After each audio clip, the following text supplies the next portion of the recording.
Welcome to Trench Tactics, my series where I aim to provide a breakdown of factions, sub-factions and strategies for the game of Trench Crusade. In this video we will be going over every Iron Sultanate model and how to field them. This video uses the statistics of models within the rules release 1.0.1.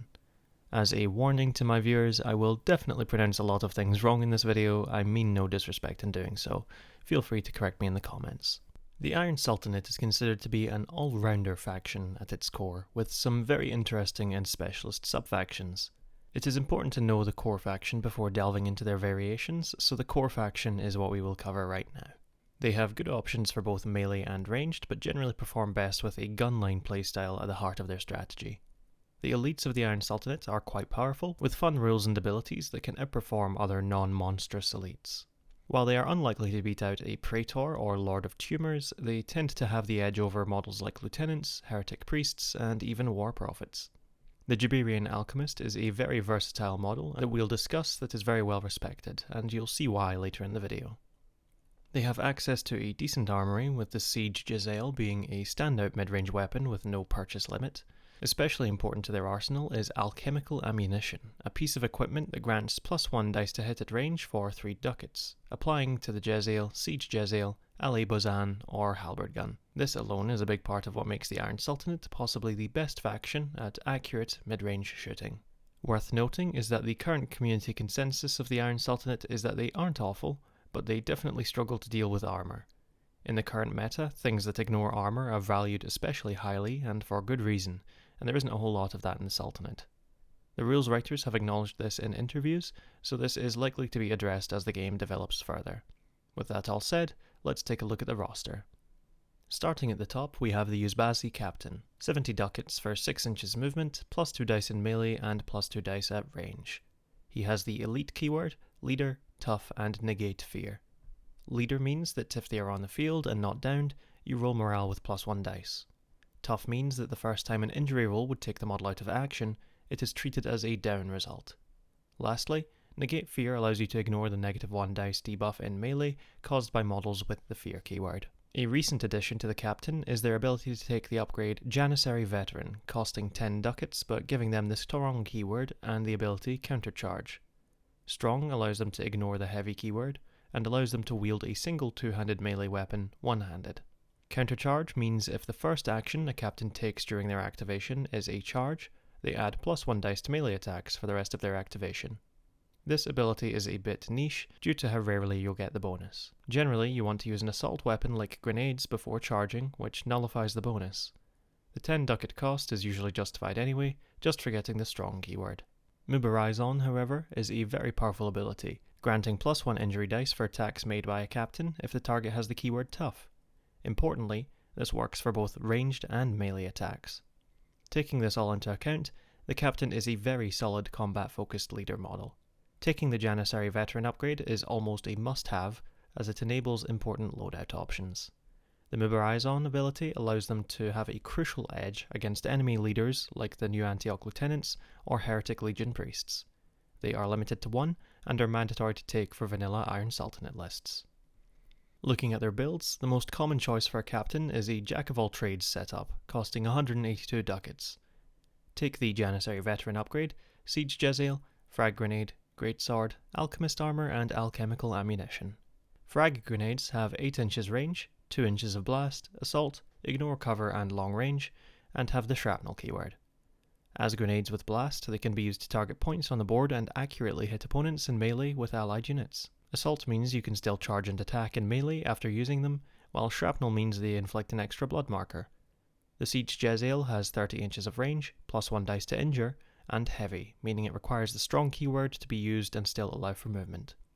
The Greatsword is a two-handed melee weapon with +1 dice to injure, critical and heavy. Critical means that you add 2 dice to the injury roll instead of 1 on a crit.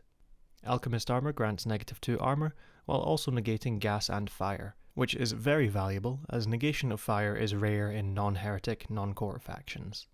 As mentioned earlier, Alchemical Ammunition grants +1 dice to ranged attacks, in this case with the Siege Jezzail, creating a net +3 dice to hit.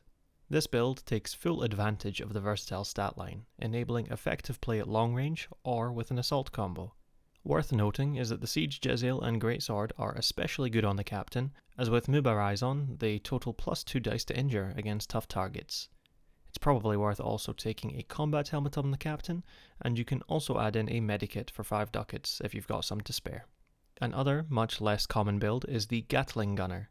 194 ducats, you take Janissary Veteran, Machine Gun, Trench Polearm and Alchemist Armor. The machine gun has 36 inches of range, automatic 3, heavy and reload. Automatic 3 means you fire 3 times at the same target or another within 6 inches of the last, while reload means your activation ends after firing it. The Trench Polearm is a 2-handed melee weapon with block, cumbersome and shield combo. The only keyword worth explaining here is block, which means on a turn on which an enemy model charges the wielder, they have -1 dice to hit in melee.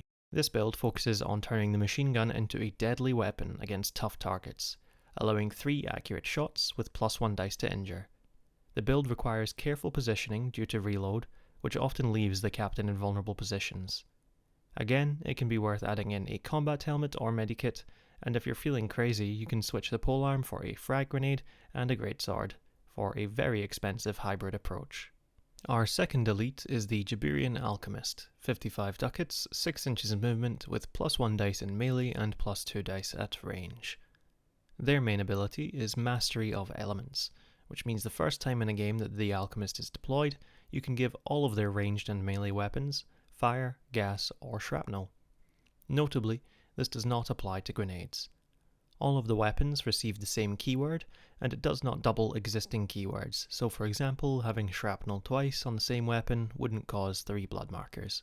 They can use Elemental Change to take a risky success roll to change the Mastery of Elements keyword on all of their weapons to one of the other 2 choices. This can be done any number of times in a game, allowing you to try to adapt on the fly to specific important targets based on what they're vulnerable to. The Alchemist can be a cheap source of reliable blood markers, having a good stat line that makes them both versatile and reliable. The ability to choose between fire, gas and shrapnel every game, and to change on the fly, makes them possibly the most reliable model in the game at causing blood markers across enemy warbands, able to account for helmets, gas masks and infernal marks.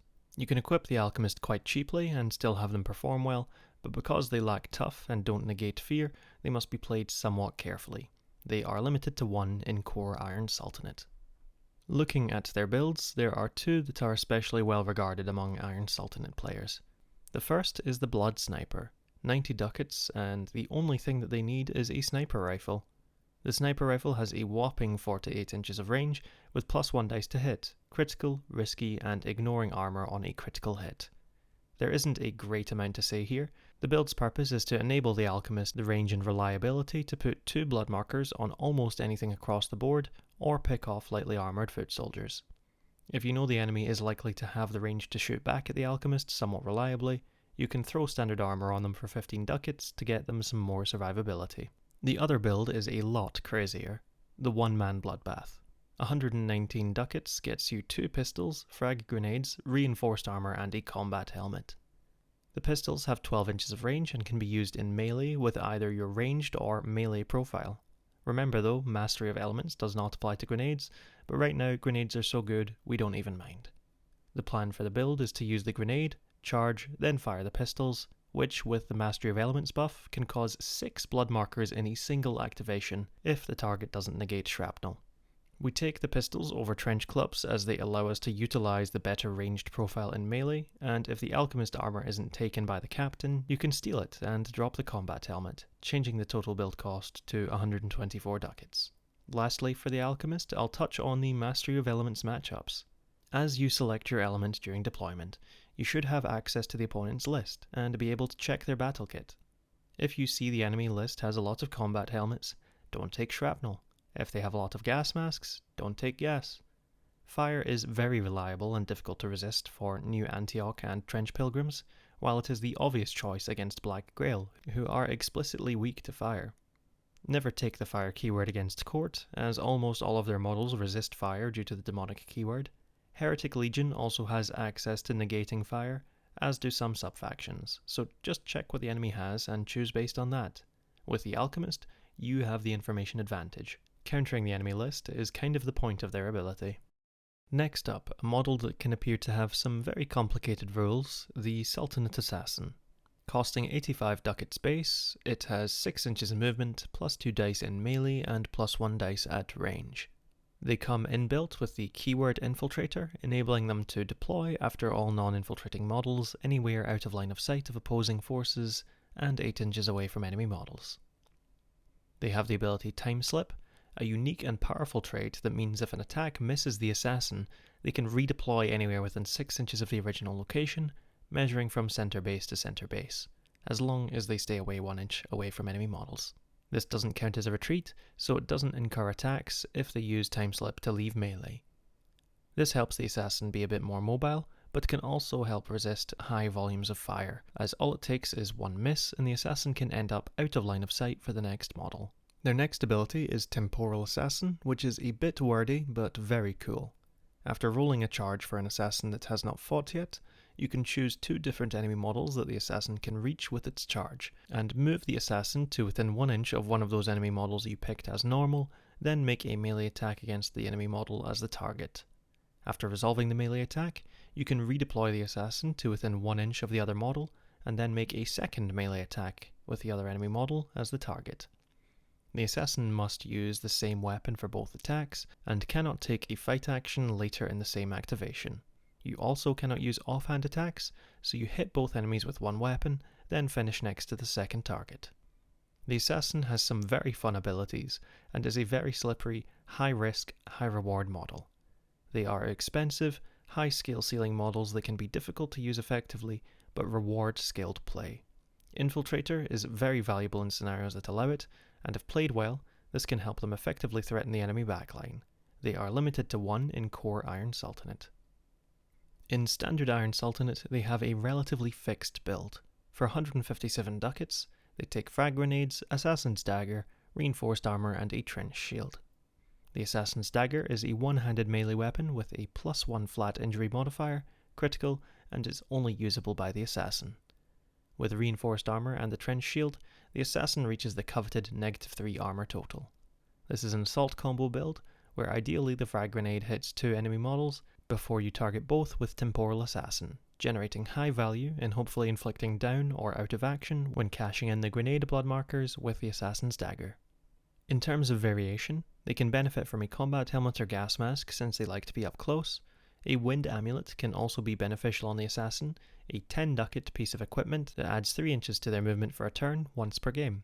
This can help them close in on key targets and increase the chances of a successful charge. Trading out the trench shield for a second Assassin's Dagger grants them better attack potential when not using Temporal Assassin, though downgrading to -2 armor for the offhand attack when you don't have tough is a very risky choice.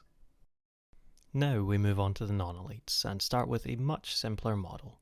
The Azeb costs only 25 ducats, has 6 inches of movement, -1 dice in melee and 0 dice at range. They have no important keywords, but Light Skirmisher enables them to take the Skirmisher keyword at the cost of 5 ducats each. When a model with Skirmisher is declared the target of a charge, you roll a d3. Rolling a d3 means you roll a d6 and consider a 1 to 2 a result of a 1, a 3 to 4 a result of a 2, and a 5 to 6 a result of a 3. You then move them that many inches in the direction you like, as long as it doesn't move the model within 1 inch of an enemy. This makes it more likely the enemy will fail their charge against you, especially if they're trying to make it in the 10 to 12 inches category. Other than this, the Azebs are basic foot soldiers. They are useless in melee, but have the potential to be the best value ranged foot soldier in the game, outclassing yeomen, pilgrims, troopers, and yoke fiends by a fair margin. Alchemical ammunition is their bread and butter, giving them +1 dice to ranged attacks with the weapons they want to take anyway, for a very cheap price. I've got a few builds here, but the first far outclasses the others in most lists. For only 35 ducats, you give them the Jezzail and alchemical ammunition. The Jezzail is a ranged weapon with a modest 18 inches of range, but with a +1 dice from chemical ammo, they really shine. Despite the shorter range, the extra accuracy means it will hit more often than a bolt-action rifle in that 12 to 18 inch range category. This allows them to outperform other foot soldiers at range and set up threats with blood markers. Their job is to hold objectives and still contribute well for their cost.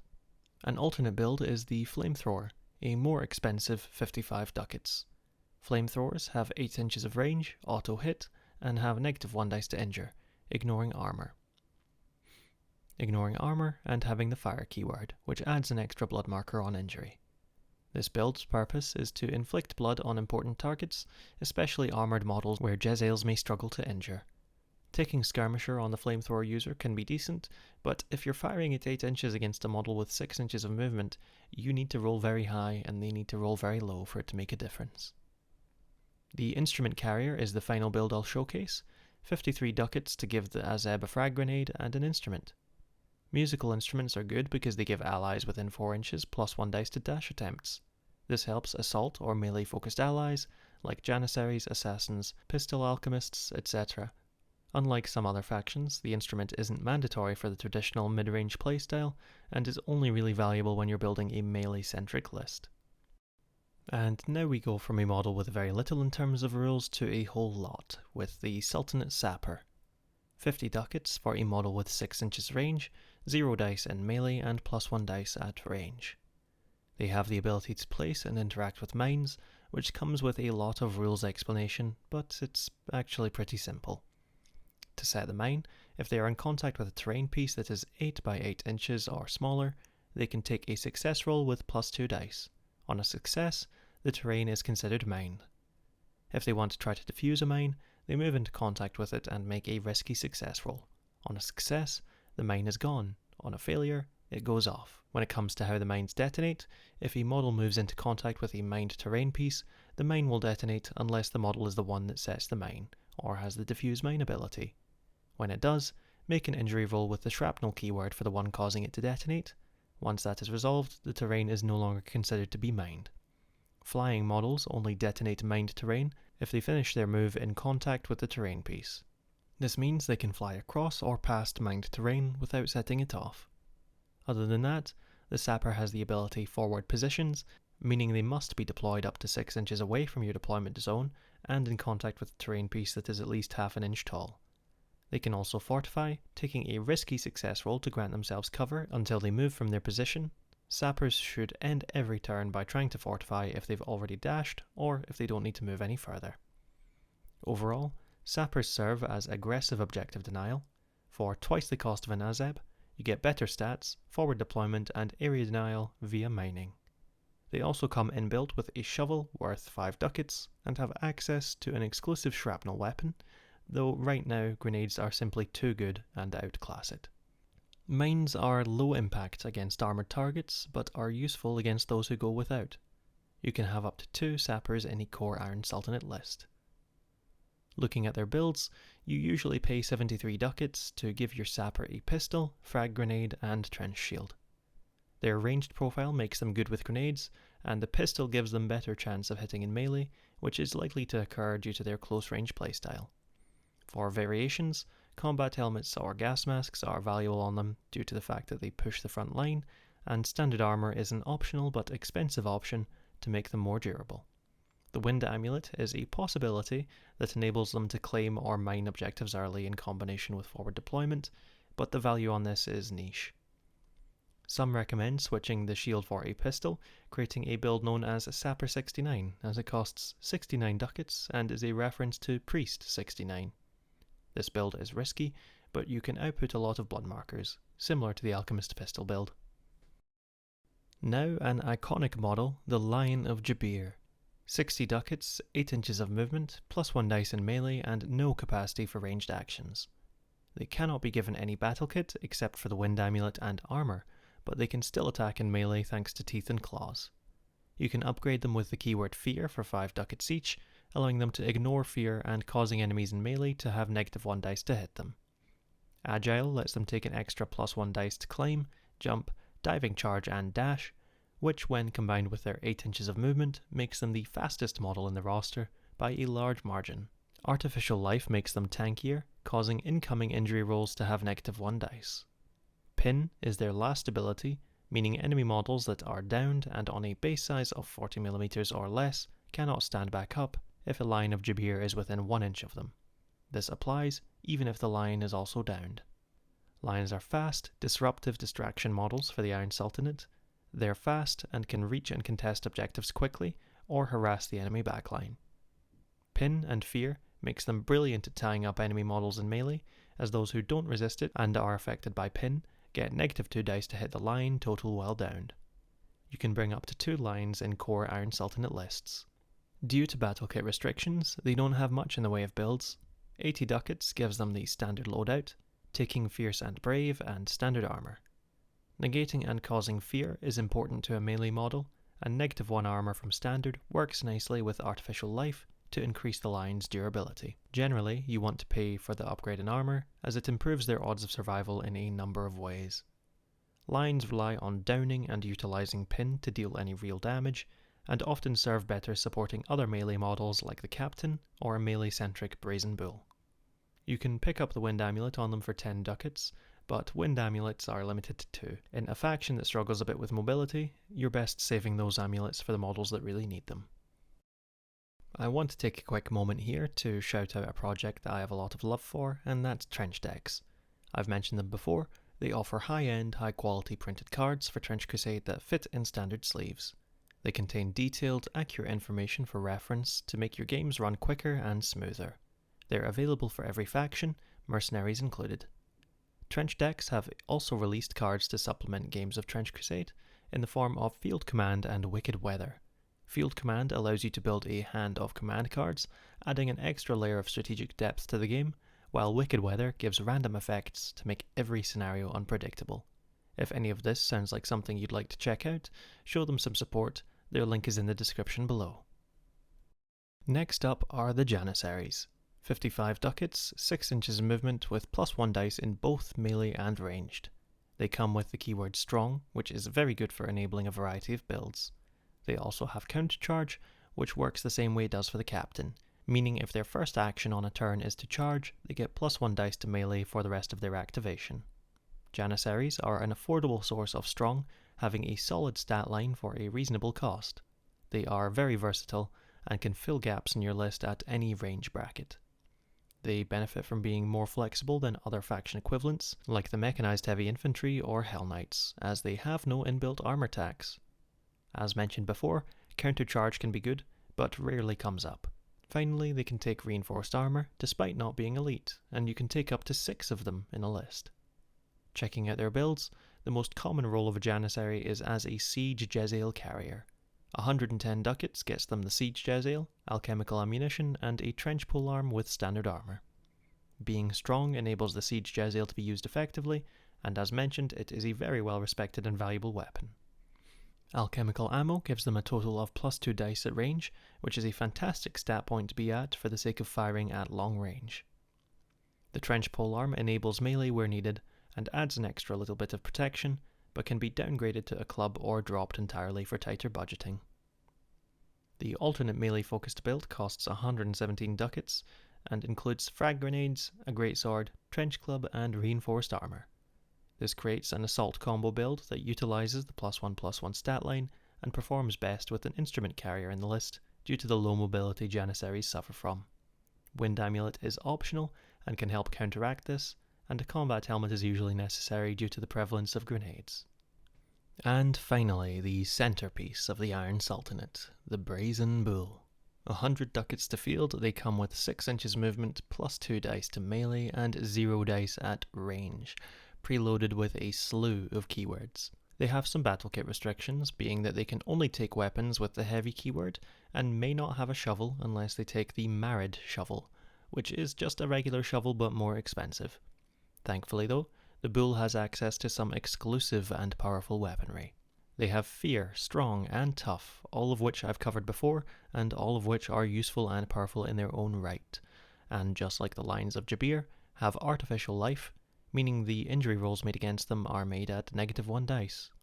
Lastly, they have the ability Trample, meaning they can take an extra melee attack against a target that is downed. The attack doesn't use a weapon, so is essentially made as if you're just using a trench club, but it gains the Ignore Armor keyword. If you're attacking a downed target in melee, you get +1 dice to injure anyway, so if you squint your eyes, you can see this as making an armor-piercing greatsword swing, which sounds pretty good to me. The Brazen Bull is a very versatile centerpiece, with access to some powerful weapons like the Flame Cannon and Murad, while being a serious threat at both ranged and melee combat. The Bull will demand constant attention on the board, or will deal serious damage to the enemy warband. As it stands, they are also one of the only main solutions available to the Iron Sultanate for getting through heavy armour. Looking at their builds, the popular choice is the Flame Cannon. 202 ducats, you bring the Flame Cannon, Great Sword, Standard Armour, Trench Shield and Combat Helmet. The Flame Cannon has 12 inches range, is one-handed, heavy, ignores armour and has the fire keyword. When a Flame Cannon is used to make a ranged attack, you measure a straight line 1mm wide up to 12 inches long from the attacking model to a point on the ground or a model's base, stopping if you reach a terrain piece that is taller than the Bull. You then make an injury roll for every model, friend or foe, that is touched by that line apart from the Bull itself. Ignoring armour and auto-hitting with no negative dice to injure is incredibly strong, and having a wind amulet can help the Bull get where it needs to be to line up a good shot with the Flame Cannon. The main alternate build is the Murad Bombard, 192 ducats to bring the Murad, Great Sword, Standard Armour, Trench Shield and Combat Helmet. The Murad Bombard has 36 inches of range, is one-handed, has 3 inches blast, heavy, scatter and echoing blast. Echoing blast means that you roll 3d6 and take the sum to injure when hitting a model directly or landing the scatter on one's base, which is a free bloodbath. Other than that, models in the blast radius aren't injured, but are automatically downed. Rules as written, this can even overcome heavy machine armor resistances to being downed. The weapon is incredibly powerful in theory, but low accuracy makes it unreliable. The AoE downing effect does work very well with lines of Jabir, as you can set them up to keep them down through the line's pin ability. So, what about the Titan Zulfakir? It's 30 ducats for a one-handed melee weapon with +2 injury modifier, heavy and critical. This is a powerful weapon that helps against armour, but is expensive, especially compared to other options. The Brazen Bull has no access to assault weapons, making it difficult to justify the cost of this. It's not awful though, and is a fun choice to take in casual games or in mid to late stage campaigns. And to wrap this up, let's look at some example lists. The first is a 700 ducat list including a Jabirean Alchemist with the Blood Sniper build, a Yuzbazi Captain, Jack of all trades build, a Brazen Bull with Flame Cannon, a Janissary with Siege Jezzail and 3 Jezzail Azebs. We invest in the Captain and Bull early. They are expensive to build but worth the cost and will help carry early games. We leave the Assassin out of our list for now, as they don't work very well with the list's mid-range playstyle. We aim to use accurate gunfire to pick off and soften targets while moving towards objectives, with the Captain and Bull serving to intercept and contest melee threats. Not visible here is that the Captain has the Janissary Veteran upgrade and frag grenades. We play the objective conservatively, not aiming to take anything on the far side of the board. The Alchemist should hold the rear while the rest steadily advance and aim to ultimately dominate the midfield. At 800 ducats and 6 glory, we add in a line of Jabir that has standard armour and the Fierce and Brave upgrade.